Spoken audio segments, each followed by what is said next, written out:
कृष्णाय नमः। पुष्टि टीवी के माध्यम से 11 एपिसोड हमारे पूरे हो चुके हैं और इस 11 एपिसोड्स में हमने बहुत सारे प्रश्नों के उत्तर दिए हैं, समझा है हिंदू धर्म को, समझा है पुष्टि मार्ग को, सिद्धांतों को और नित्य जीवन में हम किस प्रकार प्रभु सेवा और एक पुष्टि मार्गीय जीवन जी सकते हैं, वह सब हमने चर्चाएं की हैं। इसी प्रकार यह 12वें एपिसोड में हम प्रवेश करते हैं।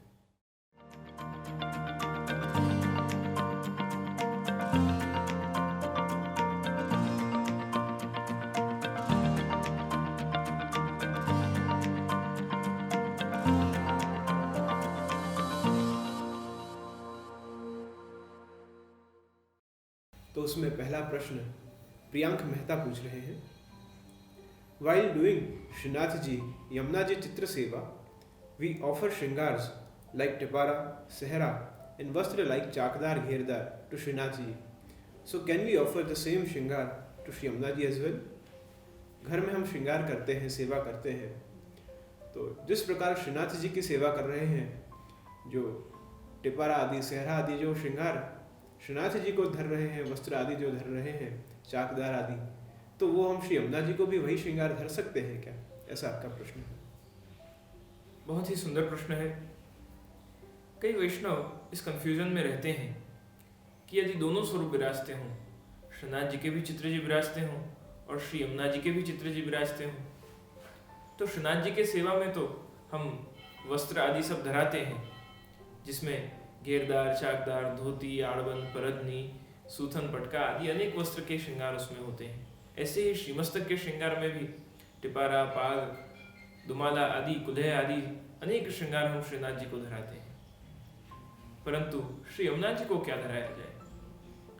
और कई वैष्णवों को यह भी प्रश्न होता है कि श्रीनाथ जी के चित्र जी में यदि मंगला स्वरूप चित्र जी विराज रहे हैं तो ही श्रृंगार करें, और यदि श्रृंगार समय के चित्र जी विराजते हैं जिसमें मुकुटकाचनी के श्रृंगार या आदि अनेक श्रृंगारों के प्रकारों में श्रृंगार हुए हैं, श्रृंगार करके विराज रहे हैं, तो फिर उन चित्र जी में कई वैष्णवों के यहाँ ये क्रम देखने प्राप्त होता है कि वहाँ केवल गुंजामाला ही धराते हैं।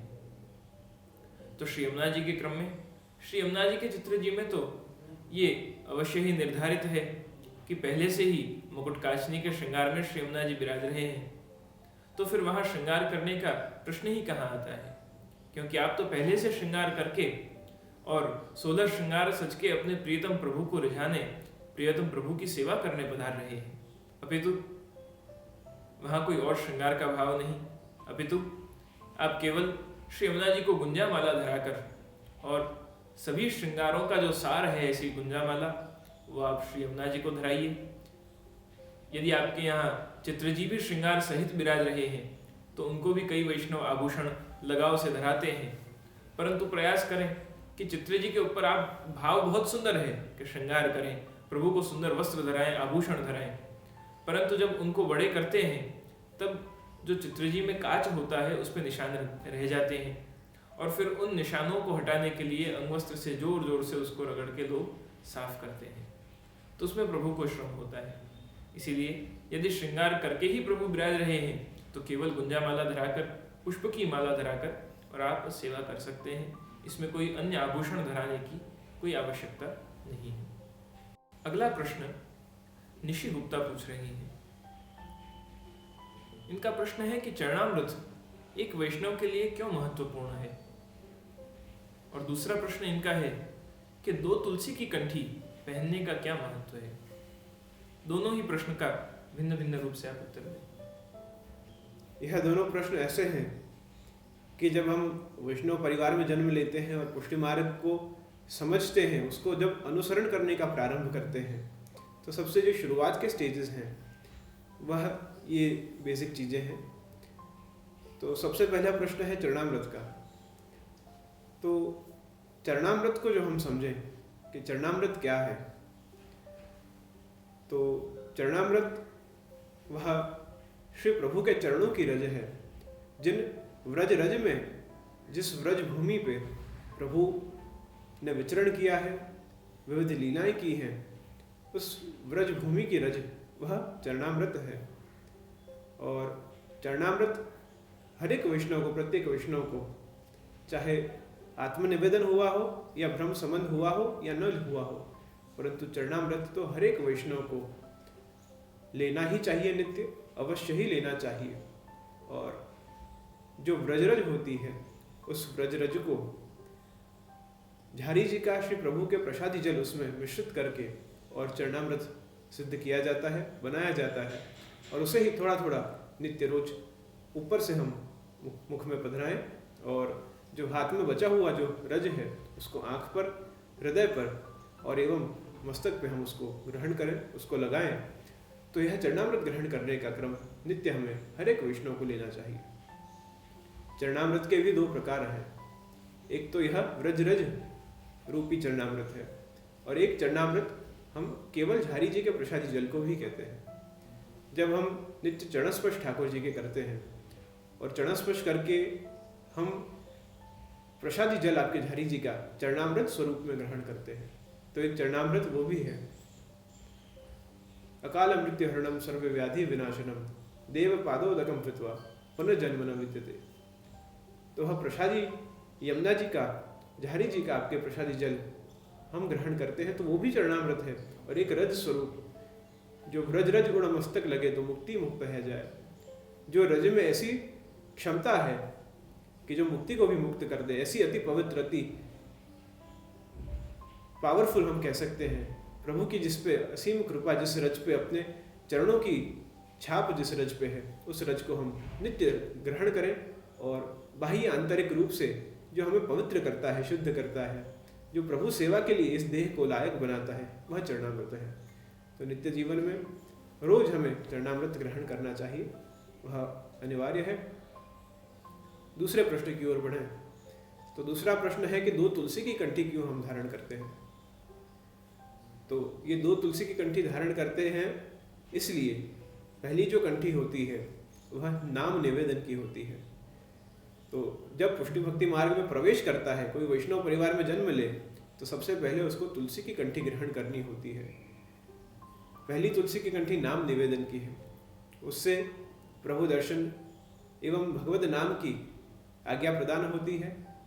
और जब आत्मनिवेदन होता है, 5 वर्ष बाद बालक के आत्मनिवेदन हो सकता है, तो पहली कंठी वो नाम निवेदन की है और दूसरी कंठी वह आत्मनिवेदन की है।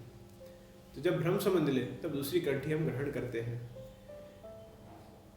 तुलसी की कंठी हम ग्रहण करते हैं, और तुलसी की कंठी इसलिए ग्रहण करते हैं क्योंकि वह प्रभु के अति प्रिय जो वस्तु है वह तुलसी है।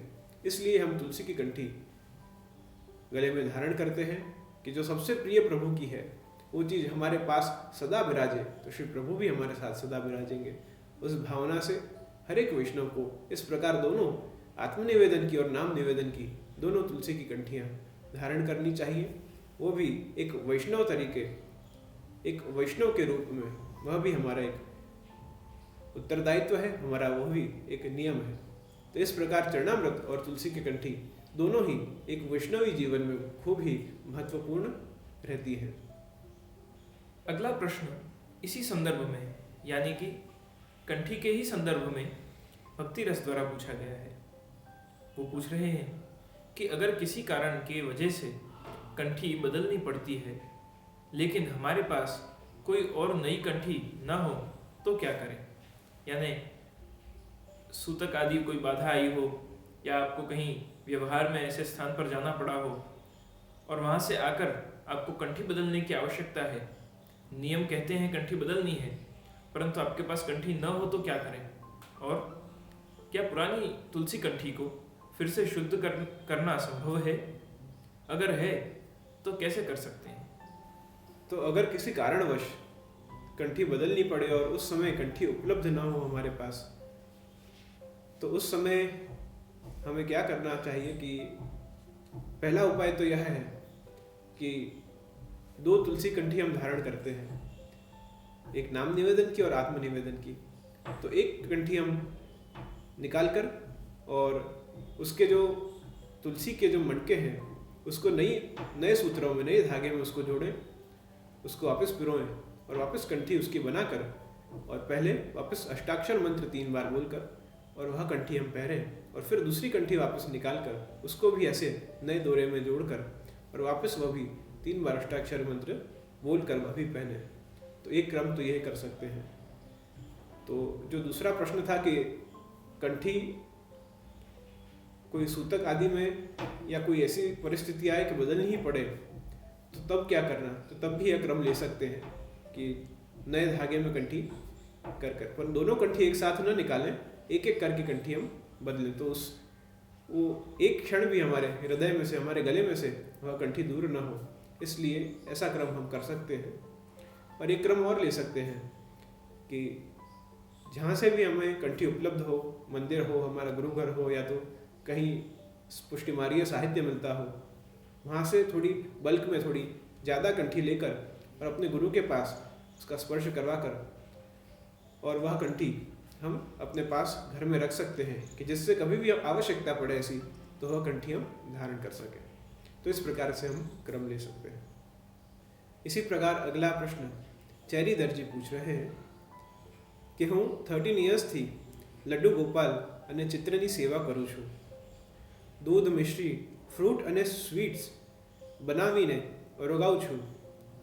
મારા લડ્ડુ ગોપાલ એન્ડ ચિત્રજી પુષ્ટાવેલા નથી તો મારે શું કરવું એન્ડ હું પુષ્ટાવ્યા વગર સેવા કરું છું તો ચાલે કે નહીં। ठाकुर जी की सेवा कर रहे हैं, लालन और चित्र जी विराज रहे हैं, दूध मिश्री और मेवा आदि भोग धर रहे हैं तो पुष्टाय नहीं है तो क्या ये क्रम लेना उचित है या नहीं, और अन्य क्या क्रम और ले सकते हैं। अष्ट सखाओं की वाणी में तो पद में ये प्राप्त होता है कि माई मेरे श्याम लग्यो संग डोले, जित जाऊं तित आडो ही आवे बिना बुलाए बोले, माई मेरो श्याम लग्यो संग डोले। उन भगवदियों जैसे, उन ब्रजभक्तों जैसे तो कहाँ हमारे भाग्य हैं कि प्रभु हमें बिना बुलाए हमसे बातें करने लगे, हम उन्हें बुलाएं नहीं तो भी हमारे पास आए, हम कुछ कहें नहीं तो भी हमसे बातें करें। ऐसे तो हमारे कहाँ भाग्य हैं। और इसीलिए प्रभु को सेव्य करके और सेवा करने की परंपरा है, जिससे प्रभु पुष्ट होकर यानी उनमें भगवद आविर्भाव होकर और श्री गोवर्धनधर प्रभु ही आपके घर सेवा में विराजे और आप उनकी सेवा कर सकें। प्रश्न है कि सेव्य करे बिना 13 वर्ष से आप सेवा कर रहे हैं श्री लालन और चित्र जी की। यदि आप इतने वर्षों से सेवा कर रहे हैं तो इसमें आपकी सेवा तो अवश्य हुई, अपने प्रभु को सब सामग्री अंगीकार कराई, सब मनोरथ किए, परंतु ये दो भाव यहाँ प्रकट होते हैं। एक बार विदेश हम गए थे, तब वहाँ एक वैष्णव ने प्रश्न किया था पूज्य पितृचरण से कि पति पत्नी की बात थी कि घर में ठाकुर जी सेव्य विराजते हैं, परंतु वो बहन की कंप्लेन थी कि मेरे जो पति हैं वो ठाकुर जी के दर्शन नहीं करते। मैं रोज उनसे कहती हूँ कि आप दर्शन करके घर से जाओ, पर वो दर्शन करे बिना ही जाते हैं। वो कहते हैं कि हमारे फैमिली रूम में, ड्राइंग रूम में एक ठाकुर जी का चित्र जी है, वहाँ मैं चरण स्पर्श करके, वहाँ दंडवत करके मैं चला जाता हूँ। तो वहाँ ड्राइंग रूम में करूँ या जो सेवा में विराज रहे हैं, जो पुष्ट स्वरूप हैं, उनके करूँ, एक ही तो बात है, दोनों चित्र जी हैं, दोनों श्रीनाथ जी हैं। ऐसी दुविधा में अब वो वैष्णव पूज्य पितृचरण के पास आए तो आपश्री ने बहुत सुंदर उत्तर दिया, और मुझे लगता है कि वही उत्तर इस प्रश्न में भी सचोट बैठता है। आपश्री ने उत्तर दिया कि बात तो सही है, श्रीनाथ जी तो दोनों ही हैं, परंतु बस अंतर इतना है कि जो ड्राइंग रूम में बैठे हैं उनको आप देख रहे हो, और जिनकी सेवा कर रहे हो, जो पुष्ट स्वरूप हैं, वो आपको देख रहे हैं। तो केवल हम प्रभु को देखें वो तो प्रारंभिक अवस्था है, परंतु प्रभु भी हमें देखने लग जाएं, प्रभु की दृष्टि हम पर पड़ जाए, कब देखोगे मेरी ओर, नागर नंद किशोर, विनती करत भयो घोर। हम चितवत तुम चितवत नाही, मेरे कर्म कठोर, कब देखोगे मेरी ओर। तो जीव की तो यही लालसा है कि कब प्रभु मेरी ओर देखें, और इसीलिए प्रभु की दृष्टि हम पर पड़े, इसलिए प्रभु को सेव्य कराना ये हमारी परंपरा है। तो बहुत आनंद की बात है कि आप 13 वर्षों से सेवा कर रहे हैं और आनंद तो तब होगा कि जब आप प्रभु को सेव्य कराकर और सेव्य स्वरूप की सेवा प्रारंभ करें, तो आप अवश्य ही शीघ्र पुष्टि फल को प्राप्त कर सकते हैं, पुष्टि पुरुषोत्तम को प्राप्त कर सकते हैं और अपने जीवन में उस आनंद का अनुभव कर सकते हैं। अगला प्रश्न आयुषी मजीठिया पूछ रही हैं। उनका प्रश्न है कि जे मुझे बेटी जी ने ब्रह्म संबंध दिया है, तो क्या मुझे फिर से ब्रह्म संबंध लेना चाहिए? तो बेटी जी से अगर ब्रह्म संबंध लिया हो तो जब भी अवसर मिले पुनः हमें वल्लभ कुल बालक से ब्रह्म संबंध वापस लेना चाहिए। कुछ ऐसी परिस्थितियां रही हो सके तब उस परिस्थितियों में बेटी जी से ब्रह्म संबंध ले सकते हैं, परंतु पुनः जब वापस से मौका मिले तो वल्लभ कुल बालक से, वल्लभ कुल आचार्य से हमें ब्रह्म संबंध लेना चाहिए। इस पद्धति में दीक्षा की पद्धति है, उसमें कुछ इसमें भेदभाव करने में नहीं आया है कि बेटी जी से ले या आचार्य से ले, परंतु प्रधानतः क्रम यही रहता है कि जो वल्लभ कुल आचार्य विराज रहे हैं उनसे ही दीक्षा ग्रहण करें, क्योंकि जो दीक्षा का क्रम है वह वल्लभ कुल बालकों को सौंपा गया है और विवाह पश्चात बेटी जी कोई अन्य घर में जाती हैं, तो उस प्रकार से पुनः अगर ऐसी परिस्थितियों में जो ब्रह्म संबंध हमने लिया हो तो पुनः वापस से हम कोई आचार्य बालक से पुनः ब्रह्म संबंध ले सकते हैं। इन्हीं का एक प्रश्न है कि क्या सूतक में कंठी पहरी जा सकती है? सूतक में कंठी अवश्य पहरी जा सकती है और कंठी को हम, वैसे तो कोई भी परिस्थिति हो, कंठी को हमें कभी भी निकालना नहीं चाहिए गले में से, चाहे सूतक आदि हो या कोई भी परिस्थितियां हो, कंठी तो हमेशा गले में हमारी रहनी ही चाहिए। सूतक के बाद जब कंठी हम स्नान आदि करके शुद्ध होते हैं तब कंठी हम वापस नई बदल लें, और अगर नई कंठी उपलब्ध न हो तो जैसा मैंने पूर्व में कहा वापस से उसको पिरोकर और वापस से उसको अष्टाक्षर मंत्र द्वारा वापस पहन लें, तो ऐसे क्रम ले सकते हैं कंठी का। तो कंठी भी हमें कभी भी कोई भी परिस्थिति में गले से नहीं निकालनी है। अगला प्रश्न मनीष कुमावत का है। वो पूछ रहे हैं कि जैसे अन्य संप्रदाय उनके सिद्धांतों का और उनके विचारधारा का प्रचार प्रसार करते हैं, वैसे हमारा पुष्टि मार्ग संप्रदाय का प्रचार क्यों नहीं हो रहा है? Even we have more stronger base than them. पुष्टि मत से कोई भगवद गीता जी अवेलेबल नहीं है। हाँ, हमारे पास बहुत सारे ग्रंथ हैं श्री महाप्रभु जी के, पर उन सब का इतना प्रचार प्रसार नहीं हो रहा है। संप्रदाय में लोगों की रुचि खत्म हो रही है, तो कृपया इस पे आप विशेष दृष्टि डालें। इस प्रश्न में दो पक्ष दिखते हैं। ऐसा नहीं है कि आचार्य बालकों ने पूर्व काल से अद्यावधि आज भी प्रयास नहीं किए, परिश्रम नहीं किया। आज भी कई बालक ऐसे हैं जो अपने भगवत स्वरूपों की सेवा छोड़कर, अपने घर परिवार को छोड़कर और बहुत लंबे समय तक संप्रदाय की सेवा के लिए जगह जगह पर पधार कर और जीवों का पोषण करते हैं। और न कि केवल इतना, परंतु ऑनलाइन भी इस कोविड के टाइम में कई आचार्य बालकों ने अपना बहुत समय देकर और संप्रदाय की जो युवा पीढ़ी है उसको पोषण करने का प्रयास किया है और एक सक्सेसफुल कार्य किया है, मैं ये मानता हूँ। क्योंकि सक्सेसफुल इसलिए कह रहा हूँ क्योंकि हमसे जब कई युवाएं मिलने आते हैं, कई युवाओं के प्रश्न आते हैं, कई युवाएं सेवा करना प्रारंभ करते हैं, उनका भाव, उनकी दृढ़ता, उनका विश्वास और उनका ज्ञान देखकर ये निश्चित होता है कि ये मान लेना कि युवा पीढ़ी या आने वाली जनरेशन्स संप्रदाय से नहीं जुड़ रहे, ये बहुत ही गलत होगा।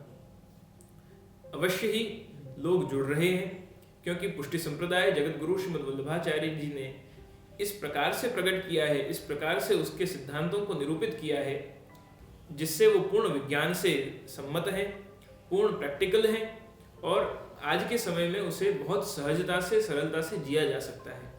कोई लाग लपेट के बिना बहुत स्पष्ट बातें श्री वल्लभ ने कही। तो ये संप्रदाय की प्रचार प्रसार बहुत ही सुंदर हो रहा है। यहाँ आवश्यकता ये है कि जिनके मन में ये भाव आता हो कि संप्रदाय में ये नहीं होता, ये नहीं होता, आप स्वयं कुछ रिसर्च करिए, आप अध्ययन करिए, आप आचार्य बालकों से जाकर मिलिए, उनके पास बैठिए, भगवदियों से चर्चा करिए, विचारणा करिए, कुछ ग्रंथों का अध्ययन करिए, वांचन करिए। आपको स्वतः ही ये ज्ञान होने लगेगा कि हमारे संप्रदाय के सिद्धांत क्या हैं। हाउ डज पुष्टि मार्ग वर्क। हम ये विचार लें कि ये संप्रदाय ऐसा करता है तो हम भी क्यों ना ऐसा करें। ये संभव नहीं, क्योंकि उस संप्रदाय की आराधना पद्धति, उस संप्रदाय की फिलॉसफी, उस संप्रदाय के जो सिद्धांत हैं वो अलग होंगे, क्योंकि वहां भी प्राप्त तो पर ब्रह्म को ही करना है, परंतु उस संप्रदाय का जो मार्ग है वो भिन्न है। इसी प्रकार मार्ग कई अलग अलग हो सकते हैं, परंतु सबको पहुंचना एक ही सत्य तक है। जगत गुरु श्रीमद् वल्लभ ने जो मार्ग पुष्टि भक्ति मार्ग के रूप में, प्रेम लक्षणा भक्ति के रूप में हमें प्रतिपादित किया है, हमें जो दिखाया है, उसका मूल केंद्र भगवत सेवा और हमारा आचरण किस प्रकार से दैन्यता पूर्वक हो, दास भाव को पूर्ण करने वाला हो और विवेक धैर्य आश्रय सहित हो, इस बात को विशेष रूप में यहाँ माना गया है। रही बात ग्रंथ की, तो ग्रंथ में श्रीमद् आचार्य चरण के वेदाः श्रीकृष्ण वाक्यानि व्यास सूत्राणि चैव समाधि भाषा वासस्य प्रमाण चतुष्टयम्। श्री आचार्य चरण ने श्रीमद् भगवद गीता आदि अनेक ब्रह्म सूत्र, श्रीमद् भागवत जी वेद को प्रमाण मानकर ही इस मार्ग को प्रतिपादित किया है। इस मार्ग के एक एक सिद्धांत 84,252 वैष्णवों के जीवन के एक एक सिद्धांत श्रीमद् भगवद गीता का ही तो वो परम तत्व है।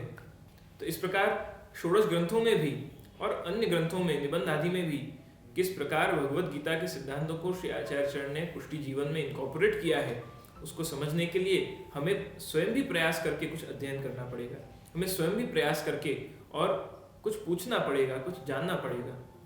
Directly coming to the judgement is not the answer.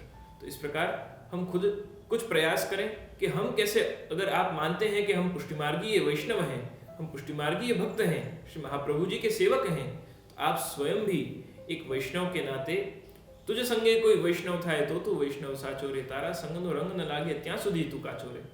हम भी ऐसा कुछ प्रयास करें कि हमारी वैष्णवता किसी और को वैष्णव बनाने में प्रेरणास्पद बने। हमारे प्रयासों से ही तो हम इस संप्रदाय की सेवा कर सकेंगे। तो आप स्वयं भी प्रयास करें कि आप इस संप्रदाय की सेवा में तत्पर बन सकें। अनेक जन तत्पर हैं, अनेक वल्लभ कुल और वैष्णव वृंद, नाद सृष्टि बिंदु सृष्टि, वो तो तत्पर है ही, परंतु आप भी तत्पर बन के और मार्ग की सेवा और उत्तम उत्तम कर सकते हैं। तो ये भाव यहाँ आपके इस प्रश्न से प्रकट होते हैं। स्वयं ही एक पुष्टि प्रचारक बनने के लिए, या फिर कहें तो इस पुष्टि मार्ग को जीने के लिए क्या करना होगा। तो प्रथम तो आप कहीं भी जाएं, तिलक धारण करना प्रारंभ करिए। तिलक एक वो चिन्ह है जिससे हम किस संप्रदाय से बिलोंग करते हैं वो भी वहाँ आइडेंटिफाई होता है, और हम भगवान के दास हैं वो भी वहाँ आइडेंटिफाई होता है। आप वैष्णवीय वेशभूषा धारण करनी प्रारंभ करिए, धोती अंगर की धोती उपरना धारण करिए। आपकी वेशभूषा से आपके धर्म को लोग जानने लगेंगे। हम कुछ विशेष धारण करते हैं तो लोग पूछते हैं कि भाई ये क्या है, ऐसा क्यों किया है। तब आप उनसे कह सकेंगे कि ये हमारे संप्रदाय का गौरव, ऐसा हमारा तिलक है, ये हमारे संप्रदाय की वेशभूषा है, ये एक दास की वेशभूषा है, ये एक सेवक की वेशभूषा है। कंठी धारण करिए, ऐसे पुष्टि चिन्हों को धारण करिए। चिन्हों को धारण करके फिर अपने आचरण में भी उन वैष्णव के आचरणों को लाइए, जिसमें भगवत सेवा, वैष्णव की सेवा, गुरु सेवा, ऐसे अनेक धर्म दीनता पूर्वक, अहंकार रहित भाव से जो हमें करने हैं, प्रभु का अनन्य आश्रय रखते हुए, और कैसी भी परिस्थिति आ जाए उसमें कोई प्रशंसा कर दे तो भी और कोई निंदा कर दे तो भी हम दीनता पूर्वक धैर्य रखकर और अपने मन को विचलित न करें, ऐसी परिस्थिति को लाएं, तो हमारी वैष्णवता सार्थक होगी। तो हम अपने वैष्णव धर्म को जी सकेंगे और किसी और को जीने के लिए प्रेरित भी कर सकेंगे। अगला प्रश्न केविन लाढ़िया पूछ रहे हैं कि जे શું સ્વામીજીના સ્વરૂપની સેવા પુરુષોથી ના કરી શકાય, એવું હોય, અને જો કરી શકે તો કઈ કઈ મર્યાદા રાખવી જોઈએ।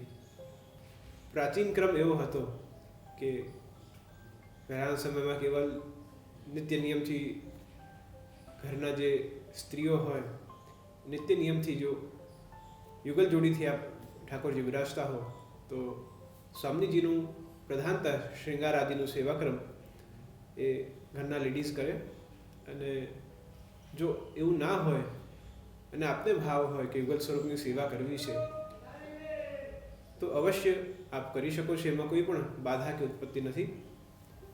કેવલ ધ્યાન રાખવું અમુક વસ્તુઓનું છે, જેમ કે જ્યારે પણ આપણે ઠાકોરજીની સાથે સ્વામીજીની સેવા કરીએ છીએ ત્યારે સેવા શૃંગાર આદિમાં વિશેષ સ્નાન આદિનું જ્યારે આપણે ક્રમ લઈએ, શૃંગાર આદિનું ક્રમ લઈએ ત્યારે વિશેષ આપણે ધ્યાન એ રાખવું છે કે આપણા જે પરિવારના વ્યક્તિઓ છે એમના સિવાય કોઈ કક્ષમાં ત્યાં હાજર ન હોય, બહારનો કોઈ વ્યક્તિ એ સમય ન હોય, અને હોય તો વિવેકપૂર્ણ રીતે આપણે એમને કહી દઈએ કે શૃંગાર થાય છે એના પછી આપ આવજો. તો એક તો પહેલાં એ વસ્તુનું ધ્યાન આપણે રાખવું છે. બીજું કે બારી દરવાજાઓ પડદાઓ આદિ બંધ કરી લઈએ તો એનાથી બહારના કોઈ વ્યક્તિની ક્યાંથી પણ કોઈની દૃષ્ટિ ત્યાં ન પડે અને આનંદથી આપની શ્રી સ્વામીજીની સેવા થઈ જાય. એ રીતના શ્રી સ્વામીજીનો સેવાક્રમ પુરુષો પણ કરી શકે છે, એમાં કોઈ आपत्ति नहीं. तो इसी प्रकार अगला प्रश्न मिलन पटेल पूछ रहे हैं, What should one do if Tulsi ji has dried up and lost all the leaves? There is no other Vaishnava living nearby and planting a new Tulsi seeds is not possible during the winter until March-April. I am worried that this will make a problem in my Thakurji's Bhog Seva. Tulsi ji सूख गए हैं, पत्ते सब सूख गए हैं और winters आदि में मार्च अप्रैल आदि में ऐसा समय है कि नए तुलसी जी तब तक उगा नहीं सकते हैं और आजू बाजू कोई वैष्णव भी नहीं रह रहा है. तो उस समय ठाकुर जी की सेवा में तुलसी जी का उपयोग भोग आदि में कैसे कर सकते हैं, उसका क्या उपाय है? This is a problem which most of Vaishnavas and Havelis in foreign countries face because of very cold winters, snowfall and temperature getting very low. In such circumstances, it is very difficult for Shri Tulsi ji to sustain in cold weather, and because of that, some of the Vaishnavas and Havelis, what they do is they collect the Tulsi leaves before the winter and dry them and use them in the winter season.